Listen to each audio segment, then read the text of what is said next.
ট্রান্সকম গ্রুপকে ঘিরে আবারও উত্তেজনার ঝড়। দেশের অন্যতম বৃহৎ এই কর্পোরেট গ্রুপের প্রধান নির্বাহী কর্মকর্তা সিমিন রহমানের বিরুদ্ধে প্রধানমন্ত্রী শেখ হাসিনাকে ১০০ কোটি টাকা ঘুষ দেওয়ার অভিযোগ, এমন বিস্ফোরক তথ্যের অনুসন্ধানে নেমেছে দুর্নীতি দমন কমিশন দুদক। ব্যবসায় জগৎকে নাড়া দেওয়া এই অভিযোগ এখন দেশের আলোচনার কেন্দ্রবিন্দু। অভিযোগ সত্য নাকি মিথ্যা তা এখনও অজানা, কিন্তু ঘটনা প্রবাহ যে নাটকের চেয়ে কম নয় তা বলাই যায়। দুদক জানিয়েছে, অভিযোগ অনুসন্ধানের কাজে ইতোমধ্যে সংস্থার উপপরিচালক AKM মাহবুবুর রহমানকে দায়িত্ব দেওয়া হয়েছে।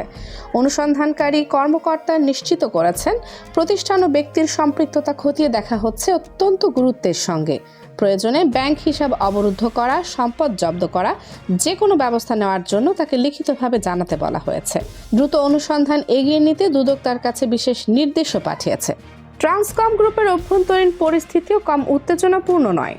প্রয়াত শিল্পপতি লতিফুর রহমানের মৃত্যু ১ জুলাই ২০২০-এর পর মাত্র ১ মাসের মধ্যেই তার স্ত্রী শাহনাজ রহমান চেয়ারম্যান হন, আর বড় মেয়ে সিমিন হোসেন দায়িত্ব নেন গ্রুপের CEO হিসেবে। কিন্তু ৩.৫ বছরের মাথায় ছোট মেয়ে সাজরে হক ৩টি মামলা করে নিজের মা, বোন, ভাগ্নে সহ ৮ জনের বিরুদ্ধে অর্থ আত্মসাৎ, সম্পত্তি দখল ও অবৈধভাবে শেয়ার হস্তান্তরের মতো গুরুতর অভিযোগ তুললে পরিবারের ক্ষমতার দ্বন্দ্ব প্রকাশ্যে আসে।